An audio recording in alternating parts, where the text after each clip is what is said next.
The first time I ever saw an elf bleed, it was because of me. Not on purpose. Never on purpose. But intent does not matter much in Ilarion, where truth has a smell and lies cling to the skin like smoke. I learned that the night my hand slipped on a wet stone, my hood fell back, and the lamplight caught the thing I keep hidden, the thing that makes children stop laughing, the thing that makes dogs whine before they even see me, the thing that turned my life into a long, careful rehearsal of being normal. After that, I became a master of distance, a master of shadow. I kept to the river market at dawn when the mist was thick, and the elves still slept behind their silver-latticed windows. I spoke softly, and only when spoken to. I bought my bread, my dried herbs, my cheap thread, and I left. No one followed. No one offered help. No one asked what had happened to my face. That was fine. Help could be dangerous. Questions even more so. Because I was not just hiding ugliness. I was hiding a hunger that did not belong to me. When the solstice approached, the whole city changed its breath. Lanterns appeared in the branches like captured stars. Silk banners were draped across bridges in long, shimmering ribbons, colors that shifted when you blinked. Musicians tuned stringed instruments carved from pale wood, their notes like water in a crystal bowl. Even the air tasted different, sweet with crushed winterberries and something sharper beneath, like frost on iron. The winter solstice ball was not meant for humans. It was meant for bloodlines older than my entire world, for immortals who wore beauty like armor, for courtiers who could ruin you with a smile, and poets who could praise you into exile with a single verse. And yet, on the morning the first banners went up, I found a folded scrap of parchment wedged under my door. No seal, no signature, just a sentence written in a steady hand. Come to the solstice, wear a mask, or die unseen. I read it 3 times. Then I burned it over a candle until the edges curled and the words vanished. But the meaning stayed behind, branded into my thoughts. I should have ignored it. I should have boarded the next wagon out of Ilarion, back toward human lands where suspicion is blunt and honest. But the solstice does something to magic. Everyone knows that, even humans who pretend not to. On the solstice, enchantments thin, curses loosen, old bargains wake, and mine had been growing restless. It started months ago as a small, ugly mark along my jaw, like a bruise that refused to heal. I told myself it was nothing. Then the skin hardened, then cracked. Then the darkness under it began to move as if something beneath my flesh was searching for a way out. The first time I heard it, I thought I was dreaming. A voice, deep and patient, like a tide that never tires. Let me eat. I remember sitting upright in my narrow bed, damp with sweat, my fingers pressed to my mouth to keep from making a sound. I remember the candle flame trembling as if it, too, was afraid. Since then, the voice has come more often. Always hungry, always calm, always mine. I had tried everything. Holy. Salts from a traveling priest. Bitter root teas that made me vomit until my throat burned. A charm bought from a smiling merchant who disappeared the next day, leaving only a ring of ash where his stall had been. Nothing stopped the creeping dark. Nothing soothed the hunger that woke in me at night and looked at the world through my eyes as if people were made of warm, breakable fruit. So when that parchment told me to come or die unseen, terrible part of me felt relief. Unseen meant alone, and alone, I would not survive the next turn of the curse. I spent the next week gathering pieces like a thief building a prayer. A dress from a seamstress who never met my gaze, pale as moonlight and cheap enough that she did not ask why I needed it. Gloves that reached above my elbows, a veil thin as spider silk, a vial of winterberry dye to darken my hair so no one would connect me to the human girl who slipped through the markets at dawn. And finally, the hardest piece of all, a mask. Masks are not simple in Ilarion. They are not paper and paint. They are promises. I found mine in a cramped shop, tucked between a perfumer and a seller of carved bone. The sign above the door read only one word: faces. Inside, the air was cool and smelled faintly of cedar and old secrets. Shelves held masks of every shape, laughing, weeping, snarling, serene. Some were inlaid with mother of pearl. Some were stitched from leather so soft it looked like skin. An elderly elf stood behind the counter. Her hair was white and braided like a rope. Her eyes, pale green, flicked to my jaw before I could pull my scarf higher. She did not flinch. That alone made my throat tighten. You need a strong one, she said, as if we were discussing winter coats. I need one that hides, I answered. Her gaze sharpened. No, you need one that holds. She reached under the counter and produced a mask wrapped in cloth. When she unwrapped it, my breath caught. It was simple, matte black, shaped to fit a human face. No jewels, no flourish, just a thin line of silver etched along the cheekbones like a quiet blade. The inside was lined with something warm to the touch. It will cling to you, she said. "It will keep what is inside from spilling out." My fingers trembled as I took it. The mask felt heavier than it should, as if it carried someone else's memories. "How much?" I asked. The old elf's mouth twitched, not quite a smile. "Not coin." My stomach dropped. "Then what?" "Your name," she said. "The one you were born with, the one you still whisper to yourself when you are afraid." My pulse hammered. Names have power here. Everyone knows that too. But fear has power as well. And my fear, lately, had been growing teeth. I swallowed. "Mara." The moment I said it, the shop seemed to inhale. The cedar scent deepened. The mask warmed in my hands, as if it had been waiting for that exact sound. The old elf nodded once, satisfied. "Now go. The solstice is close, and so is your breaking point." I stepped back into the street with the mask hidden under my cloak, my heart thundering like a warning drum. That night, I tried it on in the mirror. For a moment, I looked almost normal, almost like a woman who might dance under lanterns and laugh without calculating who was watching. Then the candlelight shifted, and the shadow under my jaw stirred. The mask's silver line glinted, and from somewhere deep inside my chest, the calm voice whispered again, softer than breath, "Let me see the king." I tore the mask off so fast it scraped my skin. I stood there shaking, staring at my own reflection, at the pale human girl with frightened eyes, and a curse that wanted something I did not understand. Outside, the city sang with solstice preparations. Inside, my fate tightened like a noose. If you are enjoying this story so far, comment where you are watching from and tell me what you think the mask is really holding back. And make sure you subscribe so you do not miss what happens when I step into the solstice ball. Because I was going, and whether I wanted it or not, the Elf King was going to see me. The invitation to the solstice ball arrived the day before the event, as if the city itself had finally decided whether I was allowed to exist. A raven tapped twice on my window, impatient, then dropped a rolled parchment onto the sill. When I opened it, cold air rushed in, carrying the scent of pine resin and distant snow. The parchment was thick and luminous, the ink shimmering like it had been ground from starlight. No signature again, just a seal pressed into wax the color of frozen wine,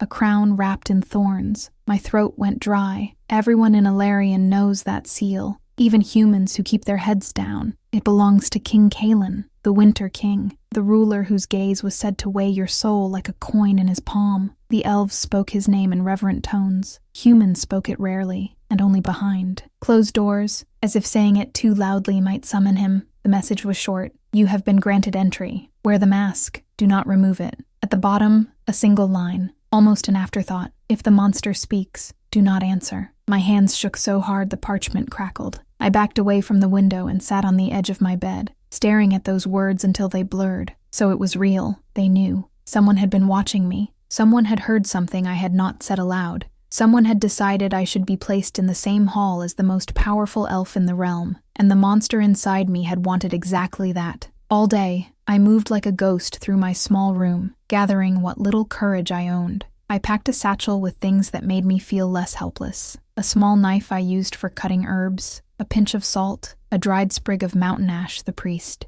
once swore would ward off evil. I braided my hair tight so it would not slip loose. I painted winterberry dye along the strands until they looked almost black in candlelight. When evening fell, the city's glow intensified. Lanterns lit one by one, turning streets into rivers of gold. People drifted toward the palace district dressed in their finest, laughing, excited, full of anticipation. I did not belong among them, but I went anyway. I dressed, slowly, deliberately, as if dressing was a ritual that might protect me. The gown was pale, soft, and simple. It clung a little too tightly at the waist, and for a moment I hated my body for being human, for being breakable. I pulled on the long gloves and tucked the knife into the seam of my sleeve. Then I stood with the mask in my hands. It looked harmless. It never felt harmless. The moment I pressed it to my face, warmth spread across my skin, like a hand steadying my jaw, the edges sealed with a faint hiss, not painful, but intimate in a way that made my stomach twist. My breath echoed inside it, smooth and controlled. I looked into the mirror. I looked like a stranger, and yet, for the first time in months, the dark along my jaw stopped moving.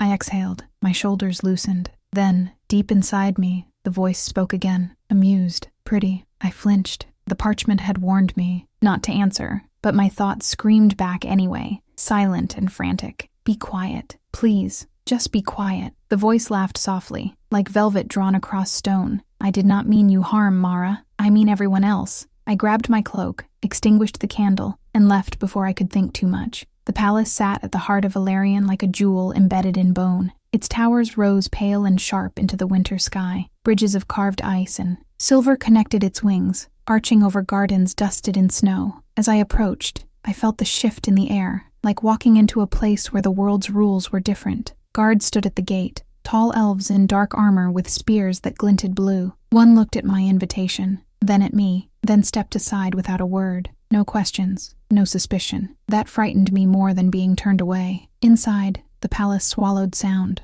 My boots sank into thick carpet embroidered with frost patterns. Torches burned with pale flame that gave off no smoke. I followed the stream of guests, head down, heart pounding, toward the grand hall, and then I stepped through the doors. The Solstice Ball was not a celebration. It was a spell. Music spilled through the air, not loud, but perfect, each note sliding into the next like silk. The ceiling arched high above, painted with constellations, that moved slowly, as if the stars themselves were circling. Ice sculptures stood between pillars, shaped like wolves and stags, and creatures I did not have names for, their eyes catching light and throwing it back in sharp, beautiful fragments. Elves danced in slow, elegant spirals. Their gowns were jeweled, their coats were stitched with silver thread. Their laughter was soft, controlled, never too human. I hovered at the edge, a pale stain, among snow-white porcelain. At first, no one noticed me. Then a woman with hair the color of fresh cream glanced my way. Her smile did not reach her eyes. She leaned toward her companion and whispered. His gaze turned, then another, then another. Elves do not stare the way humans do. They look with precision, as if mapping your weaknesses. I could feel their attention sliding across my body, testing the seams of my disguise, probing for what did not fit. My pulse thudded hard against the mask. The voice inside me hummed, content, so many hearts. I tightened my fists. I made myself breathe. I reminded myself of the rules. Stay hidden. Do not speak unless spoken to. Do not remove the mask.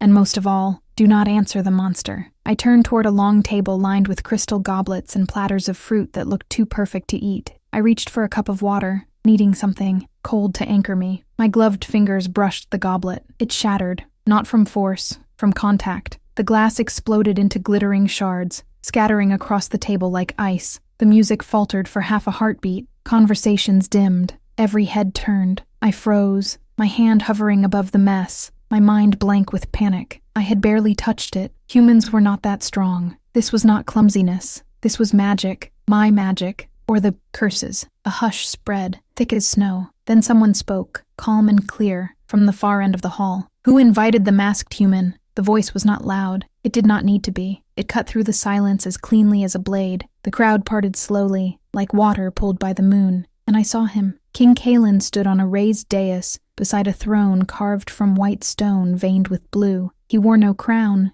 yet the air around him carried the shape of one. His hair was dark as midnight, his eyes a winter storm held behind glass. His coat was black, trimmed in silver fur, and when he moved, it was with the quiet certainty of a predator who has never had to chase. His gaze locked on me, not on the shattered goblet, on me. My stomach dropped. The voice inside me stirred, delighted. There he is. I took a step back. Kalen stepped down from the dais. Each footfall felt like thunder in my chest. Elves watched him approach with a strange tension, as if even they feared what he might do. No one stopped him. No one breathed. When he reached me, he did not look at the broken glass. He did not look at the table. He lifted his hand slowly, as if asking permission from the air itself, and held it a hair's breadth from my cheek, not touching. Yet the mask grew warmer, pulsing against my skin as if it recognized him. His eyes narrowed. "You are carrying something," he said, low enough that only I could hear. My throat tightened. I forced myself to keep still. His gaze flicked to the silver line etched along the mask. "That is not a party mask." The voice inside me whispered,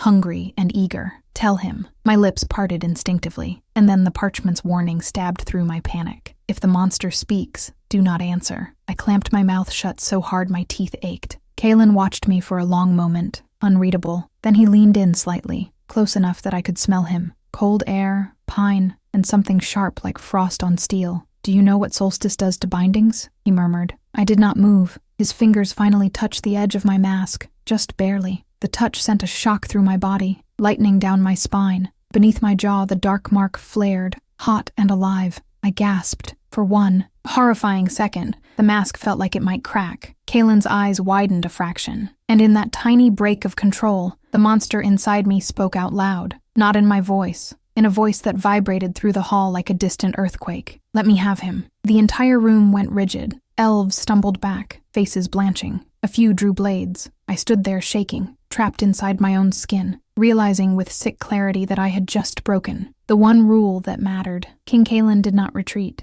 He smiled. It was not kind. It was the smile of someone who has finally found the thing he has been hunting. So, he said softly, eyes gleaming like ice under moonlight, that is what you are hiding. Silence does not truly exist in the Solstice Hall. Even when everyone stopped breathing, there was still the music trembling in the air like a nervous animal. There was still the crackle of pale torches. There was still the soft hiss of falling snow against the tall, stained glass windows. But after the monster spoke, a deeper quiet fell over everything, thick enough to choke. I could feel every elf's attention, like needles pressing into my skin. Some had stepped back as if I were contagious. Others stared with the intense, horrified fascination reserved for disasters you cannot look away from. A blade slid partway from a sheath. Somewhere behind me, King Kaelin's hand remained at my mask. His touch was light, almost curious, and yet it anchored me more than the floor beneath my feet. He did not flinch. He did not recoil.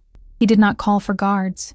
He simply studied me, as if he were reading a page written in a language only he understood. The monster inside me purred, pleased with his calm. He is not afraid. I swallowed hard, and my throat felt raw inside the mask. My pulse thudded in my ears. I wanted to explain. I wanted to beg. I wanted to run. Instead, I stood frozen and said nothing. Kaelin's eyes lifted past me, toward the court that had begun to bristle like a threatened creature. Put your weapons away, he said, voice quiet and final. No one moved at first, as if they couldn't believe they'd heard him correctly. Then, slowly, steel slid back into leather. The tension did not leave the room, but it shifted, taking on a different shape. Confusion, fear, obedience. Kaelin's gaze returned to mine, and for a moment I could not look away. His eyes were the color of winter storms, and something in them felt ancient, like he had been watching the world turn for too long. You came, he murmured. I tried to speak, but the monster stirred again, eager. Do not. The warning from the parchment echoed in my mind, but the monster had already tasted the air of this hall. It was awake now in a way it had not been before, roused by the thinning of Solstice bindings, by the presence of the king. Kaelin's fingers traced the edge of the silver line on my mask, and heat flared under my jaw. I clenched my hands so tightly my knuckles ached under the gloves.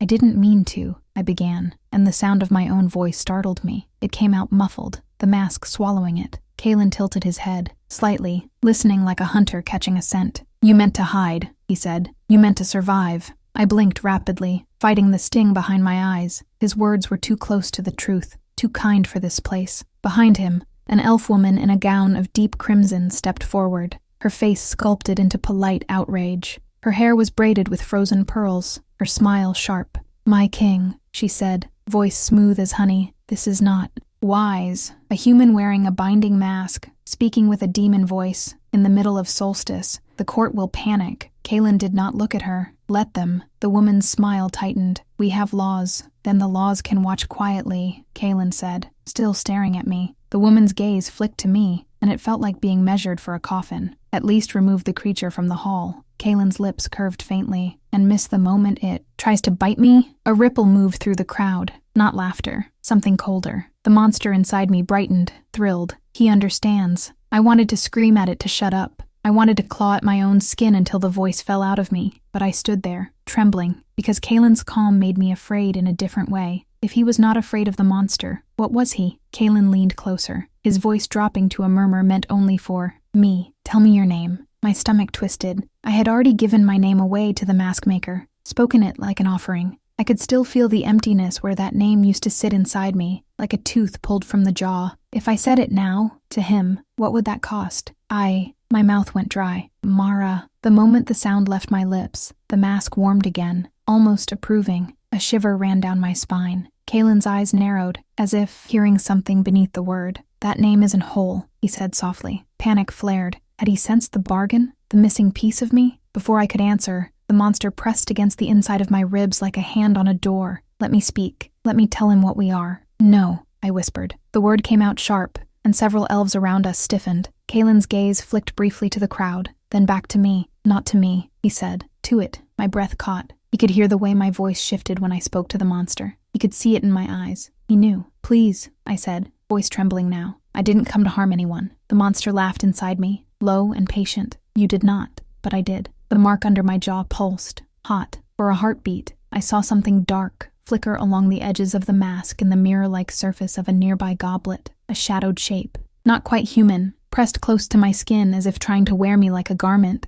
My stomach lurched. Kalen's hand rose again, and this time he pressed 2 fingers gently to the place under my jaw where the mark lived. Pain lanced through me, bright as lightning. I gasped, knees buckling. Kalen caught my elbow instantly, steadying me with surprising gentleness. The crowd surged forward, alarmed. Stay back, he snapped, and the court froze like animals hearing a whip. He held me upright, his grip firm and unyielding. His eyes were now fully focused, sharp as winter stars. There's a binding in you, he said quietly. Old, crude, human-made, but fed by elven magic. I stared at him. I don't understand. You don't have to, he said. Not yet. The monster inside me hissed, suddenly angry. Do not touch me. Kalen's gaze hardened. There you are, he murmured, speaking not to me but to the thing inside me. I've smelled you for weeks. My heart stopped. He had known. He had been tracking it. This was not coincidence. This was not me stumbling into danger. This had been arranged. How? I whispered. Why me? Kalen's thumb brushed my glove,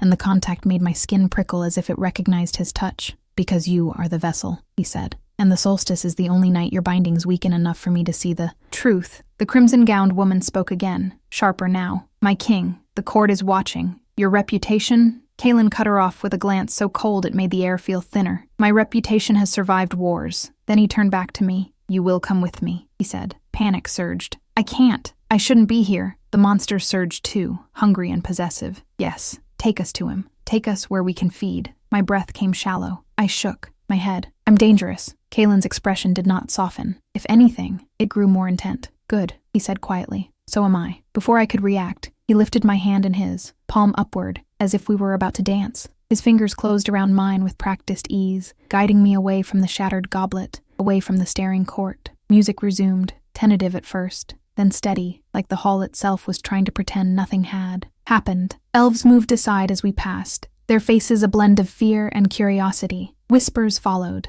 sharp and fast. I kept my head down, my body shaking. We crossed the edge of the dance floor, and Kalen led me through it as if I belonged at his side, as if the mask was merely an eccentric choice, not a prison holding something hungry. I wanted to pull away, to run, to disappear into shadows again. But when Kalen guided me, my feet obeyed, and the monster inside me did not resist. It hummed with satisfaction, as if it had been waiting years for this exact moment. Kalen leaned close to my ear as we moved, his voice barely louder than the music. If you fight me, he murmured, the court will kill you. My blood went cold. If you submit to it, he continued, it will devour you from the inside. I swallowed hard, the mask pressing against my breath. What do? I whispered. Kalen's eyes flicked to mine, and in them I saw something that was not cruelty. It was certainty. You trust me, he said. Then he turned, guiding me toward a side corridor guarded by 2 silent soldiers, away from the glittering hall and its watching eyes. The doors closed behind us with a soft, final sound, and in the sudden quiet,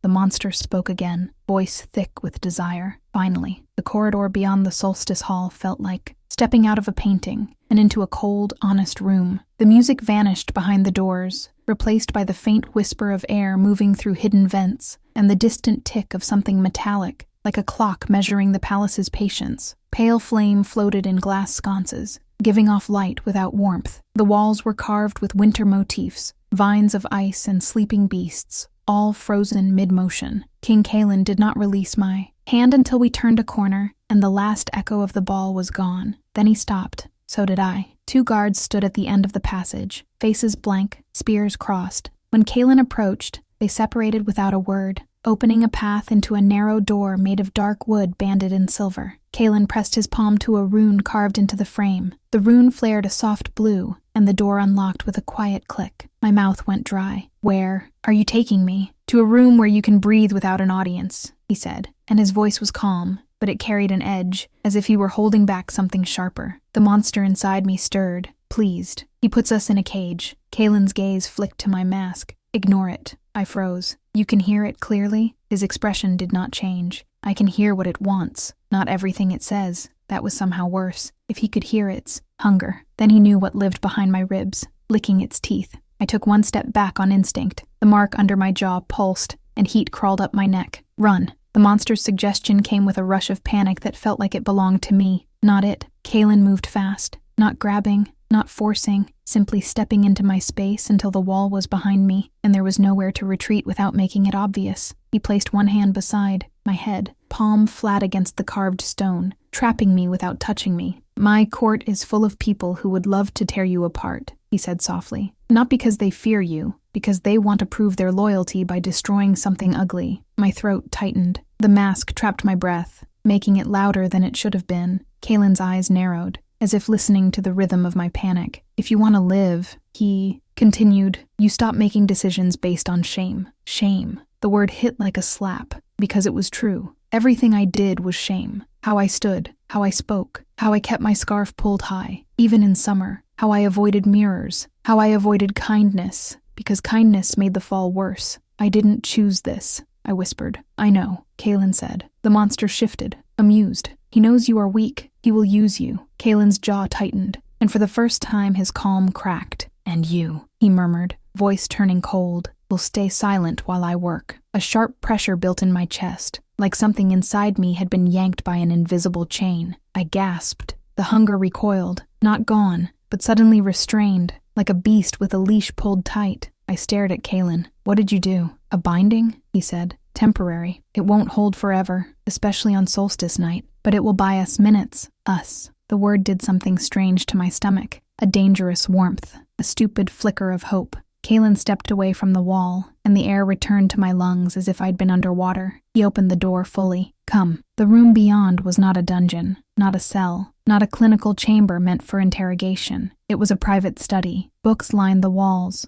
tall shelves full of worn spines and scroll cases. A fire burned low in a hearth, more light than heat. A wide table sat in the center, scattered with maps, ink, and a shallow bowl filled with water so clear it looked like glass. It smelled like cedar and frost. It smelled like him. Kalen closed the door behind us, and the lock clicked softly, sealing out the palace's eyes. My hands trembled. I clasped them together to hide it. You can take off the cloak, he said. I did not move. He watched me for a long moment, then spoke again, quieter. You may keep it on. I don't care about modesty. I care about control. My throat tightened. Control of what? Me? His gaze sharpened. Of the thing inside you. The monster pressed at the leash again, irritated. Say his name again. Give him your true name. Names are doors. I swallowed hard. The warning from the parchment flashed in my mind, and my pulse pounded. Kalen moved to the table and picked up a small crystal vial. Inside it, something dark swirled, like ink, suspended in water. This is ash from a thorn-crowned tree, he said. It grows only where old curses have fed the earth.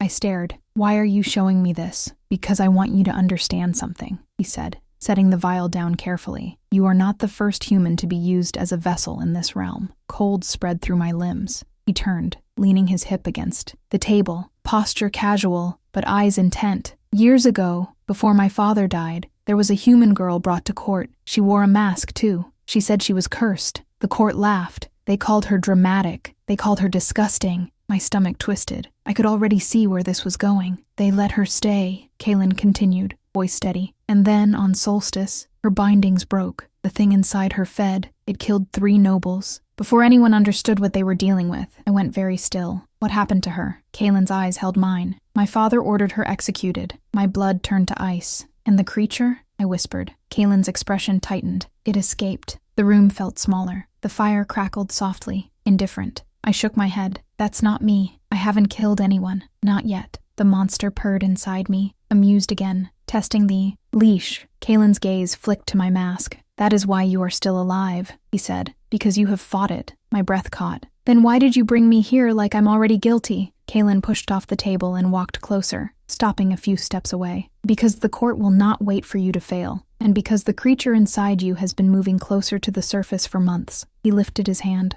palm up, not touching me. Show me, he said. My throat went tight. No. Kalen's eyes narrowed slightly. Not angry, not impatient, simply focused. If I don't see the binding, I can't mend it. I don't want you to see. I whispered, voice breaking. It's not just a mark, it's monstrous. The word lodged in my throat like a stone. Kalen's voice softened, almost dangerously. Mara. Hearing my name in his mouth made my skin prickle. It sounded different with his accent, like a blade wrapped in velvet. I have looked at battlefields, he said. I have watched friends die. I have seen the worst magic can do to a body. He took one slow step closer. Your face will not scare me. A stupid, painful emotion surged up in my chest, hot enough to make my eyes sting. I hated it. I hated feeling anything in front of him, but the monster hated it more. Do not let him in. He will steal you.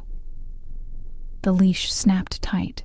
Again, and I gasped as a wave of nausea rolled through me. My hands flew to the edge of the mask. The silver line along the cheekbones flared faintly, warm like a warning brand. Kalen's eyes sharpened. Don't remove it, he said quickly. I'm not trying to, I choked. It's pulling. The pressure under my jaw surged, and for one terrifying second, it felt as if something under my skin was pushing outward, searching for air. My vision blurred. The room tilted. In the bowl of water on the table, my reflection flickered. For a heartbeat, I did not see my masked face. I saw something else. A shadow stretched across the water, horned and thin, clinging to my shoulders like a second skin, its mouth too wide, its eyes fixed on the king with starving devotion. Kalen's expression changed. Not fear, recognition. He reached for my wrist, fast, and the moment his fingers closed around, the monster inside me, surged against the leash with a roar I felt in my bones. Mine. The word thundered through my body, and the mask heated so sharply it burned. Kalen's grip tightened. Hold, he commanded, voice turning razor cold. The bowl of water exploded into frost, and the lights in the study flickered, as if the palace itself had just realized something was wrong. For a moment, the study became winter itself. The shattered bowls, water did not spill. It crystallized in midair, turning into a cloud of needle-fine frost that hung between me and King Kalen like a caught breath. The pale flames in the sconces guttered, shrinking to thin blue tongues. Even the fire in the hearth dimmed, as if whatever lived in my bones had reached out and pinched the warmth out of the room. I tried to inhale, but the mask was suddenly too tight, clamped to my face like a second skull. The monster pushed, not gently, not with whispers. It hit the inside of me like a battering ram, and I felt the mark under my jaw split open in a line of burning heat. I made a sound that wasn't a scream only because there was no air left to shape it. Kalen's fingers locked around my wrist, and his grip was the only solid thing in the world. Look at me, he ordered. I couldn't. My eyes rolled back as my vision filled with black, a black that had weight and intention. I saw the court again, the glittering hall, the soft faces turning pale. I saw the crimson-gowned woman's smile, sharp as a hook. Then I saw something worse, a memory that wasn't mine, a room of stone, a circle of candles, a girl kneeling, her hair shorn close, her mouth gagged with cloth, elven voices chanting, not in prayer but in calculation, someone pressing a thorn crown against bare human skin while the girl convulsed, a hand lifting a black mask and forcing it onto her face, and a voice, eager and starving, sliding into her like smoke into lungs. I jerked violently, trying to pull away from the vision, but Kalen yanked me closer and slammed his palm against the rune on the door frame. Blue light flared. The air thickened, as if the room had gained invisible walls inside its walls. The pressure in my chest eased by a fraction, enough for breath to return in, ragged pieces. I sucked in air through the mask, choking. Kalen's eyes were hard now, no softness left. Not because he didn't care, because this was the moment he could not afford it. It remembers, he said, and I realized he was not speaking to me. He was speaking to the monster. My knees buckled, and I would have collapsed if he hadn't caught my elbow and forced me upright. The monster surged again, furious. Break him, break the king. He is the lock. My lips parted, and the words almost came out. I felt them rise up my throat like bile. Kalen's fingers tightened, and pain lanced through my wrist, sharp enough to snap me back into myself. Do not give it your mouth, he said, low and lethal. Bite your tongue if you must. I did, instantly, until copper filled my mouth, and the monster recoiled, disgusted. Good. I clung to that tiny victory like it was a rope over a cliff. Kalen dragged me toward the table and shoved an inkstone aside. He snatched up a piece of chalk and drew a circle on the wood with fast, sure strokes. Runes bloomed under his hand, lines and angles that made my eyes ache to look at too long. He pushed me into the circle. The moment my feet crossed the line, the air changed. The hunger inside me slammed into the boundary and bounced back, snarling. I gasped, shaking. Kalen stepped into the circle with Me, and the runes brightened, reacting to his presence like iron near a magnet. You shouldn't be in here, I managed, voice muffled and thin. I know, he said, but you don't have the strength to hold it alone. I stared at him. Neither do you. His gaze flicked to the mark under my jaw, as if he could see through the mask and the gloves and every lie. I have held worse, he said, and there was something in his voice that made my stomach sink. Worse than this. The monster pressed its face against the inside of my skull, speaking softly now, coaxing. Mara, sweet vessel, tell him you want to be beautiful. Tell him you want to be whole. He can give it. He can cut the mask away. He can open the door. My hands trembled. I hated the way those words found the weak places in me. I wanted beauty. I wanted to walk through a market without feeling eyes crawl over my skin. I wanted to be touched without flinching, to be kissed without imagining disgust. Kalen watched my face with unsettling focus, like he could see the tug-of-war behind my eyes. It will offer you everything you've ever wanted, he said quietly. My breath hitched. It offered the last girl a new face, he continued, voice steady. It offered her admiration. It offered her love. My stomach turned. And then it ate through her, he said. Not in one night, slowly. A little more each time she used its power. I swallowed hard. So, I'm just doomed. Kalen's jaw tightened. He reached into his coat and pulled out the crystal vial of thorncrown ash. The dark swirl inside looked like a storm trapped in glass. No, he said. You are a key. That is why it wants me. That is why it has been pulling you toward the palace. The monster hissed, offended. He is not yours to save. He is ours to unmake. Kalen uncorked the vial and tipped a thin line of ash into the chalk circle, right near my feet. The ash shimmered, then sank into the wood like it was being absorbed. I felt it immediately. The mark under my jaw cooled, as if a fever had broken. I sagged, relief so sharp it almost made me sob. Kalen steadied me with one hand on my shoulder. The touch was firm, not intimate, but it sent a strange warmth through me anyway, because it wasn't fearful. Listen to me, he said, voice low. This creature is called a gloam. It's born from the gap between life and magic. It cannot live fully in this world unless it is anchored to a human soul. My chest tightened. So it's living through me. Yes, he said, and it wants what I carry. I stared at him. What do you carry? For the first time, something like hesitation crossed his face. Then he said it anyway. The winter throne, he murmured. Its heart is bound to mine. My blood is an old lock. My death is an open door. Cold washed over me. I understood too much at once. The monster wasn't hungry for him because he was powerful. It was hungry for him because he was a way out. My voice shook. If it gets you, it won't just kill me, Kalen said. It will wear me, and with my body, it will command the court. It will command the realm. My hands clenched. Then why bring me here at all? Because he needed me close, a part of me realized. Because he couldn't hunt the gloam without the vessel that carried it. Kalen met my gaze, and the truth in his eyes made my chest ache. Because you are not a weapon to me, he said. You are a person drowning with a shark in your ribs, and I intend to pull you out. The monster went very still. Then it laughed, soft and certain. He will try, and when he fails, we will take everything. A knock slammed against the study door. Once, twice, hard enough to rattle the runes. A voice called from the other side, sharp with authority. My king, the court demands to see you. Now. Kalen's expression turned into ice. He leaned close to my mask, so close I felt his breath warm the edge of it. Do exactly what I say, he murmured. We are going back into that hall. My stomach dropped. No, I can't. Not with this inside me. You can, he said, and his eyes held mine with ruthless certainty. Because if we don't return, they will break this door down. And if they see you like this, they will kill you before I can stop them. My throat tightened. Kalen squeezed my shoulder once, firm, grounding. And Mara, he added, voice even lower. If the gloam speaks again in that hall, you keep your mouth closed. The monster purred, delighted by the coming danger. Kalen released my shoulder and moved toward the door. The runes around the circle dimmed slightly, like the room was bracing itself. I stood there shaking, realizing the worst part. The next time I stepped into that glittering hall, I wouldn't just be hiding my face. I'd be hiding a war. When King Kalen opened the study door, the corridor outside was no longer empty. Elves lined it in a neat, tense row, dressed in formal court attire but carrying the posture of soldiers who had been forced to wear silk. Their eyes fixed on the doorway, sharp and hungry for certainty. In front stood the crimson-gowned woman, her expression polished into outrage so perfect it could have been practiced in a mirror. Her gaze slid past Kalen and landed on me. Even behind the mask, I felt it like a hand grabbing my throat. There she is, the woman said softly, as if announcing a corpse. The human, Kalen, stepped forward, blocking her view of me with his body,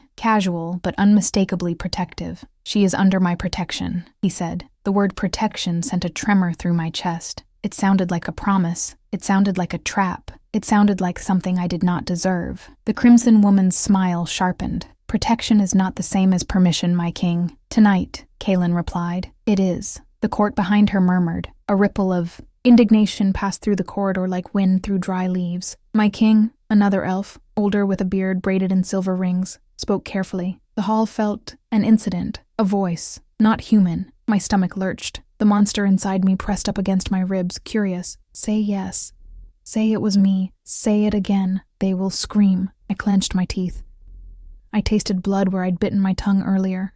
Kaelin's gaze cut toward the older elf. "The hall felt what it wanted to feel," he said. The older elf's brows knit. With respect, Kaelin echoed, and the temperature in the corridor seemed to drop. "You are alive because my respect is generous." The older elf fell silent. The Crimson Woman took a step forward, undeterred. "If you intend to keep a cursed human in the palace on Solstice, the court must be assured she will not endanger." "She will not," Kaelin interrupted. Her eyes narrowed. "How can you be sure?" Kaelin turned his head just enough to glance back at me. His eyes found mine through the mask, and in that look I felt the weight of our private room, the runes, the ash, the thin leash holding the monster back. "Because she fights it," his gaze said. "Because she hasn't given up." He faced the court again. "Because I am sure," he said simply. Something in the way he spoke silenced even the ones who wanted to argue. Authority in Ilarion was not a shout. It was a blade. It did not need to swing to be felt. Kaelin stepped aside slightly and gestured with his hand. We returned to the hall. My legs felt like ice. I moved because there was no choice. As I stepped into the corridor, the elves leaned away, as if I emitted a smell they couldn't tolerate. Their eyes darted to my mask, to the line of silver on it, to the place under my jaw where the mark pulsed faintly. Whispers slid through them like insects. Monster, vessel, demon, human filth. I did not need to hear their words clearly to feel them. The monster did. It savored their disgust like a feast. "Let them hate you, Mara. Hate makes people soft, easy to break." I kept my hands clasped in front of me, posture small, breathing measured. Every step was a battle to keep my body from shaking. Kaelin walked at my side, half a pace, ahead, a silent wall between me and the court. We reached the Solstice Hall doors. The guards there looked uncertain, their eyes flicking between Kaelin and me, but they opened the doors without question. Warm light spilled over us like honey. Music swelled again, trying desperately to reclaim normalcy, and every face turned. The hall did not erupt into chaos. Elves do not do chaos in public. They simply stopped pretending. The dancers slowed. Conversations halted. Smiles stiffened. The whole room became an audience. Kaelin did not escort me back to the edge. He led me forward, straight into the center of the hall, toward the dais, toward the throne. My stomach dropped so hard I thought I might vomit. "What are you doing?" I whispered, barely moving my lips. Kaelin did not look at me. "Giving them certainty," he murmured back, "before they create their own." He stepped up onto the dais and turned. Then, without hesitation, he extended his hand to me again. Every instinct in me screamed to run. The monster hummed, delighted. "Take the throne. Take him. Take all of them." I forced my trembling fingers to reach up and place my gloved hand in his. Kaelin drew me up onto the dais beside him. A collective inhale moved through the court, like the start of a storm. Standing beside King Kaelin, I felt painfully visible. The mask suddenly seemed too thin, my cloak too light, my secrets too loud. The crimson-gowned woman stood at the base of the dais, her chin raised, eyes bright with controlled outrage. "My king," she said, voice carrying easily through the hall. "You bring a cursed human into the heart of the Solstice and place her beside the throne. Is this your decision alone?" Kaelin's gaze was steady. "Yes." "And if the curse breaks?" she pressed. "It will not," Kaelin said. The woman's lips curved in a faint smile. "Forgive me, but I believe the court deserves proof." The word proof made my stomach twist. Proof meant exposure. Proof meant death. Kaelin's fingers tightened around mine, a subtle warning to stay still. "I see," Kaelin said, voice calm. "And what form does your proof take, Lady Sarilith?" So that was her name. Sarilith stepped forward, a slow, graceful predator. "A simple tradition, my king. The Solstice vow." A murmur rippled through the court, excitement flickering beneath the tension. My mouth went dry. "What is that?" I whispered to Kaelin. His jaw tightened. "A court game," he murmured. "A ritual disguised as entertainment." Sarilith's eyes gleamed. "We ask the honored guest to speak one truth under the solstice light, a truth the hall will recognize." My blood went cold. One truth, spoken, and the parchment's warning screamed in my mind. If the monster speaks, do not answer. If I opened my mouth, how would I know who would speak? I looked at Kaelin, panic rising, and for a heartbeat I saw something in his expression that looked like anger. Not at me, at Seralith. She was forcing his hand. Kaelin leaned closer to my ear, voice barely audible. Do not speak, he murmured. But I began. He squeezed my hand hard enough to hurt. Not one word. Seralith watched us, her smile widening slightly, like she knew exactly what he was trying to prevent. My king, she said softly, are you refusing tradition? On Solstice, in front of your court. A trap. A polished, glittering trap. If he refused, she would plant fear in every noble here. Fear that the king was hiding something dangerous. Fear that he was weak. Fear that would grow teeth.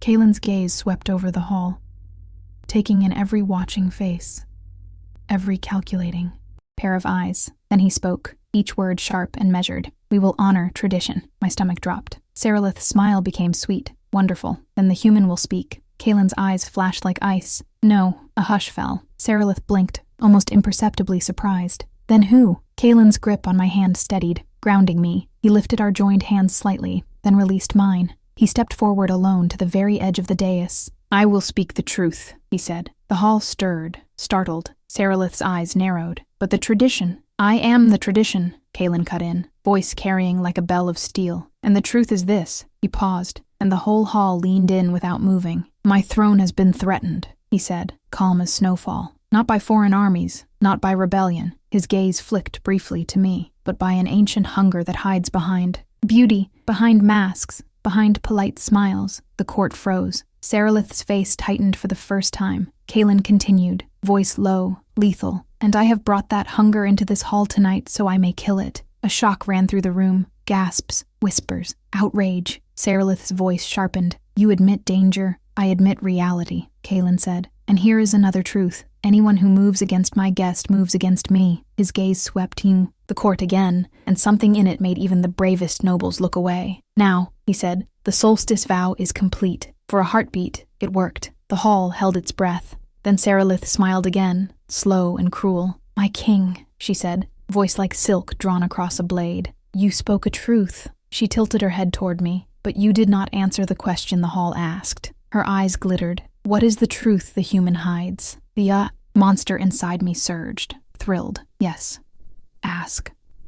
Ask again. I felt it pressing against my mouth, against my tongue, trying to take control. The mask warmed, the silver line pulsing faintly. My breath came fast, trapped and loud. Kaelin's hand shot out and clamped around my wrist again, grounding, restraining. But the hall was waiting, and Solstice light was thin.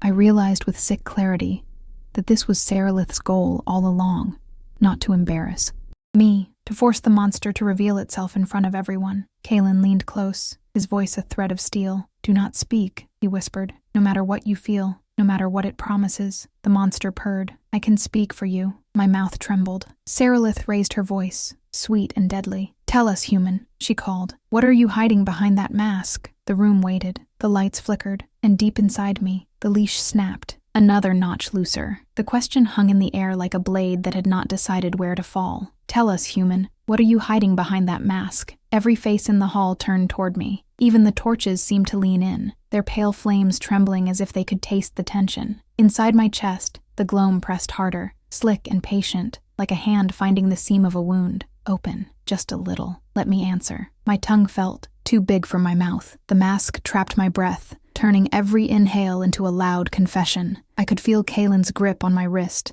firm enough to bruise, not cruel, just desperate. Do not speak, his whisper had said. But the hall was demanding sound. It wanted proof. It wanted a monster to point at. Seralith watched me with a smile so delicate it looked like kindness from a distance. Up close it was hunger wearing perfume. Say it, she mouthed without moving her lips. I understood then. This was not curiosity. This was a trap with a ribbon on it. The gloam surged, thrilled by the audience. Let me wear your mouth. I will give them what they crave. A heat crawled up my neck. The mark under my jaw pulsed, alive. I felt the leash Kaelin had pulled tight begin to slip. Not because he was weak, but because solstice night was thinning every boundary in the palace. My fingers twitched, toward my mask. Kalen tightened his hold. The pain snapped me back into myself for a heartbeat. I did the only thing I could. I bit my tongue again. Sharp pain, copper taste. The world steadied. No words. The court waited. The silence stretched. A murmur began to rise. Not loud, but poisonous. Sarilith lifted her hands slightly, as if to soothe the crowd. "You see," she said, voice sweet. "She cannot even answer a simple question, because she is not alone in that body." A few nobles shifted, and I saw hands move toward hidden blades. Kalen stepped forward, placing himself between me and the court. His voice cracked through the murmurs like ice splitting. "Enough." The hall quieted, not from respect, but from the instinctive fear of a storm. Kalen's eyes swept the crowd. "You want truth? Then you will witness it properly." Sarilith tilted her head. "Properly?" Kalen raised his voice. "Bring the Solstice mirror." The words landed like a stone in water. A ripple of unease spread across the elves, and for the first time I saw Sarilith's smile falter. A pair of guards moved quickly to a side alcove. I had not noticed it before, a shadowed arch behind a curtain of silver threads. They pulled the curtain aside. Something tall and oval rested there, draped in heavy cloth the color of night. As the guards lifted the cloth, cold seemed to breathe out into the hall. The mirror beneath was not glass. It looked like polished ice, smooth and faintly luminous, framed in pale wood carved with twisting runes that made my eyes ache if I stared too long. Whispers hissed through the crowd. "The Solstice mirror," the gloam whispered inside me, voice suddenly sharp. "No, not that." Kalen turned slightly, just enough to look at me. His eyes were steady, anchoring. "Do not look away," he murmured. "Whatever you see, stay with me." The guards carried the mirror to the center of the hall and set it upright on a stand. Its surface rippled faintly, like a pond disturbed by unseen wind. Sarilith stepped forward, careful, regal. "My king, you are turning a sacred tradition into theater." Kalen's gaze did not leave the mirror. "Sacred tradition exists to reveal truth, not protect liars." Sarilith's eyes narrowed. "Careful." Kalen finally looked at her. The air seemed to tighten around the two of them. "I have been careful for years," he said quietly. "It has cost me enough." Then he faced the mirror and spoke in a language that did not sound like words, so much as winter itself taking a shape. The runes along the frame lit, one by one, pale blue, then white. The mirror's surface cleared, and I saw myself, not as I looked in my own mirror at home, not as I pretended to be. I saw the mask, the cloak, the gown, and behind it, pressed against my skin like a second shadow, the shape of the gloam, too thin, too hungry. Its mouth was a slit of darkness stretched into a grin. My stomach lurched. The court gasped, not loudly, but in unison, like one creature inhaling. Sarilith lifted her chin. "There, the proof." But Kalen did not stop. He raised his hand and pointed, not at me, at Sarilith. "The mirror does not only show what you fear," he said. "It shows what you feed." Sarilith went very still. For a heartbeat, her reflection looked normal, elegant, flawless. Then the mirror rippled again. A faint shadow appeared at Sarilith's throat, like smoke under skin. It curled around her collarbone. It moved as if it had its own breath. A low murmur spread through the hall, confused, then alarmed. Sarilith's smile tightened. "This is absurd." Kalen's voice stayed calm, but it cut deep. "You have been near her for weeks. The parchment, the invitation, the pressure in the hall. You wanted the creature to speak in front of witnesses so you could claim the throne needed new hands." Sarilith laughed softly. "You accuse me because your pet human is breaking apart." The shadow in the mirror thickened. It crawled higher up her neck like a living stain. A few nobles took steps back from her, their faces pale now, not performative. Sarilith's eyes flashed. "Enough of this." She lifted her hand, palm turning slightly. A gesture too small to notice if you were not watching for violence. Kalen moved instantly. "Down." The word was not loud, but it was absolute. The guards slammed their spear butts to the floor. A protective rune flared around the mirror. Sarilith's spell hit the barrier and burst into a spray of black sparks. The hall screamed then, not in chaos, but in shock. The gloam inside me surged, ecstatic. Yes, break it, break all of it. The leash snapped another notch. Heat flooded my jaw. The mask burned against my skin. I made a strangled sound, half breath, half sob. Kalen spun toward me, eyes wide for the first time. He reached for my shoulders. "Mara, stay here. Stay with me." But the gloam was no longer whispering. It was pulling, not toward the court, toward Kalen. I felt it like a hook in my ribs, dragging me forward. The mark under my jaw flared so hot it felt like fire under skin. The mirror's surface rippled violently, as if something was trying to climb out of it. Sarilith's reflection in the mirror grinned with the gloam's mouth for one terrifying instant. And then the shadow that clung to her throat snapped outward like a lash, reaching toward the dais. Kaelin shoved me behind him. The hall erupted into movement. Guards surged. Nobles stumbled back. Torches flickered wildly as if frightened. In the center of it all, the Solstice mirror began to crack. A hairline fracture spread across its surface, bright as lightning. The sound that came from it was not glass breaking. It was a hunger waking up. Kaelin turned his head slightly, just enough that his voice could reach me. "Mara," he said, and for the first time, there was something raw in it. "If it reaches me, you do not hesitate." My breath hitched. "Hesitate to do what?" I whispered, but the words barely existed. Kaelin looked at my mask, at the silver line, at the place where my curse lived. "To choose," he said. The mirror cracked again, louder. The gloam surged forward inside me, and I felt the edge of my mask begin to lift as if something underneath was forcing it off. The first crack in the Solstice mirror didn't stop. It spread with purpose. Bright lines crawling across the surface like lightning searching for ground. The runes on the frame flickered, fighting, and every torch in the hall guttered at once as if the palace had inhaled and forgotten how to exhale. I felt the gloam rise inside me like a tide, not whispering now, not coaxing, commanding. The pressure under my jaw surged, and the edge of my mask lifted again, a slow peel, as if something beneath my skin was pushing it off from the inside. The silver line along my cheekbones flared hot enough to sting. King Kaelin stood between me and the mirror, his shoulders squared, one hand outstretched as if he could hold back a storm with his palm. Lady Saralith's spell whip struck the protective runes again, and black sparks burst across the air like swarming insects. She looked beautiful even in violence, and that made her more terrifying. Her eyes were bright with certainty. "This court needs a king who can control his hall," she called, voice smooth and loud. "Not one who invites rot and calls it mercy." Her reflection in the mirror twisted as the shadow at her throat thickened. It wasn't fully the gloam, I realized. It was a piece, a seed, a tether she had nurtured because she wanted the creature to do what she could not, take the throne without being seen holding the knife. The mirror cracked again, louder, and something breathed through it. Cold, hungry air that did not belong to winter. It smelled like extinguished candles and empty graves. The gloam inside me went ecstatic. There, the door. Kaelin's voice cut through the panic. "Mara, eyes on me." I tried. I truly tried. But the hunger yanked my attention toward the mirror, toward the fissure where darkness pulsed like a heartbeat, and I understood the terrible shape of the plan. The mirror wasn't just showing truth. On Solstice, it could become a passage, and Kaelin, with the winter throne bound to his blood, was the lock that could be turned from the inside. The gloam didn't want to kill him. It wanted to wear him. Kaelin's hand found mine again, crushing tight. "You do not hesitate," he said, and his voice was steady, but his eyes were not cold now. They were afraid. Not for himself, for me, because he knew what choosing would cost. The gloam surged,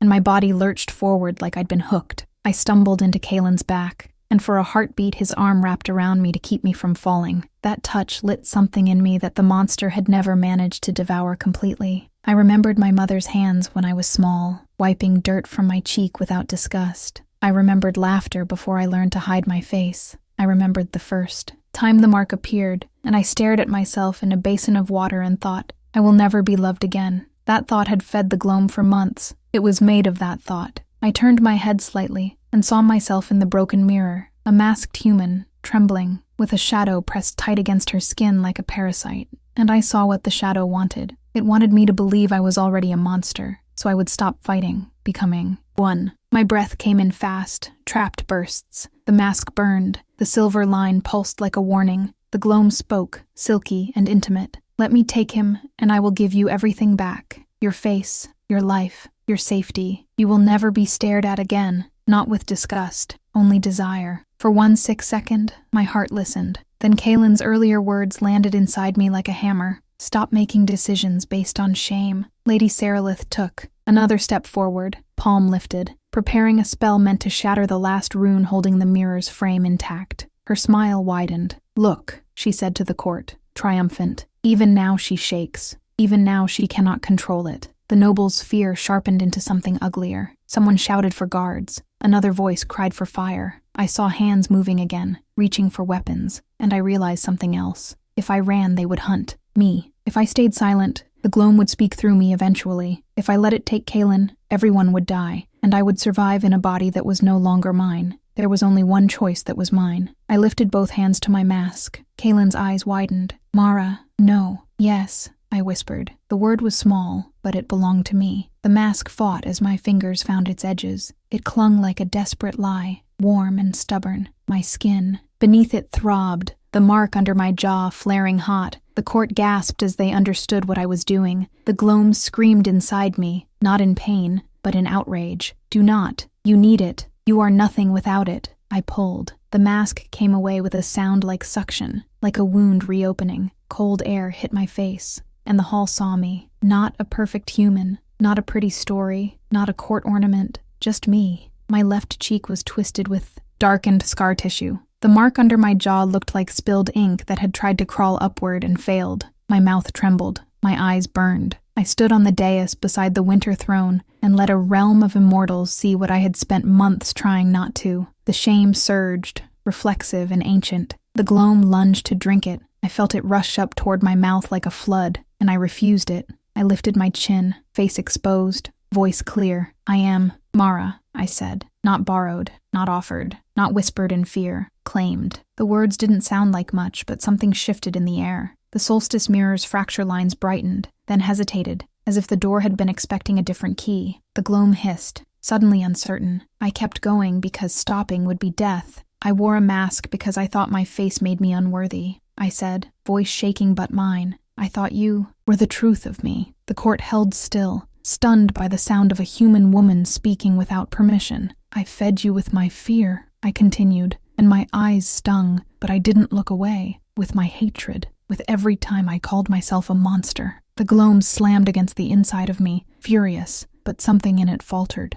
because I was not giving it the one thing it needed most, my surrender. I looked at Kalen. He was watching me, like I was something he had been searching for without knowing it. His jaw was tight. His eyes were bright with a kind of grief. Do it, he whispered. I understood. Not to kill myself, to choose my own soul over the bargain. I turned toward the cracked mirror and stepped forward, closer to the hunger breathing through it. The cold from the fissures crawled over my skin. The air tasted wrong. Lady Saralith shouted, sharp and panicked now. Stop. Her! But Kalen moved like winter given a body. He lifted his hand, and ice surged across the floor in a clean, fast line, freezing Saralith's feet to the marble. She stumbled, spell-breaking, face twisting with rage. I raised my bare face to the mirror and spoke again, louder. You are not me, I said. The words hit the hall like a bell. The gloam shrieked inside my chest, a sound no one else heard but me. It thrashed, trying to climb out, through my mouth, through my eyes, through the mark under my jaw. I felt it clawing, desperate, and I did the hardest thing I have ever done. I opened my arms, not to welcome it, to hold it in place,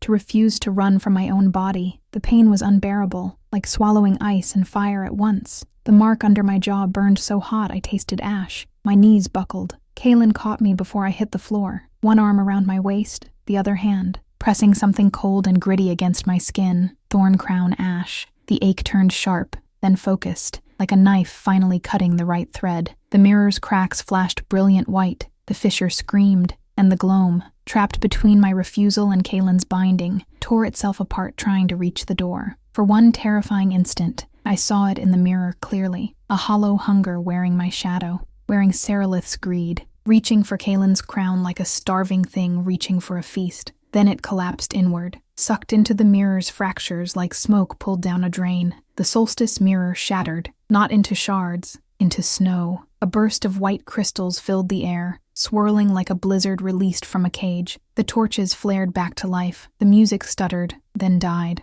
The hall fell silent, except for the sound of my ragged breathing and the soft hiss of settling frost. I sagged in Kalen's arms, shaking so hard my teeth clicked. The hunger inside me was gone. Not asleep, gone. I waited for the emptiness to feel like losing something. Instead, it felt like finally being able to breathe. Kalen held me upright, his grip careful now, as if I might break. He stared at my face without flinching, without pity, only relief, only something that made my chest hurt. Lady Saralith screamed, furious, straining against the ice trapping her. The shadow at her throat writhed once, then faded into nothing, as if the piece of the gloam inside her had died when the whole died. The court looked at her differently now, not with admiration, with disgust, with betrayal. Guards moved in, swift and silent, seizing her arms. She spat Kalen's name like a curse. Kalen didn't look at her. He looked at me. You chose, he said quietly. I swallowed, throat raw. I was tired of being owned. His gaze dropped to the black mask in my hand. I hadn't realized I was still holding it, fingers clenched around it like a weapon. Kalen reached out and took it gently. Then, in front of everyone, he turned it over and snapped it in half. The sound was small, but the meaning of it was enormous. He let the broken pieces fall to the floor like dead skin. Then he did something no one expected. He lowered his head and pressed his forehead to mine. A brief, fierce touch. Not a kiss. A vow. Live, he whispered. My eyes burned, and for the first time in months, I didn't try to stop the tears. I looked out at the court, at the watching faces, at the fear that had wanted to turn into violence. And I realized something astonishing. They weren't staring at my scars anymore. They were staring at the fact that a human woman had stood beside their king, unmasked, and refused to become what the world told her she was. Kalen turned slightly, still holding me, and his voice carried through the hall like winter sunrise. "This is Mara," he said. "Not a vessel, not a monster, a survivor. And under my crown, survivors will not be hunted for sport." No one spoke. No one dared. I leaned into his steady strength, feeling the ache in my jaw, the sting of exposed skin, the cold air on a face I had hidden for too long, and I understood with a quiet, shaking certainty that the monster I had been hiding was never my face. It was my belief that I didn't deserve to be seen. Now I was, and I was still here,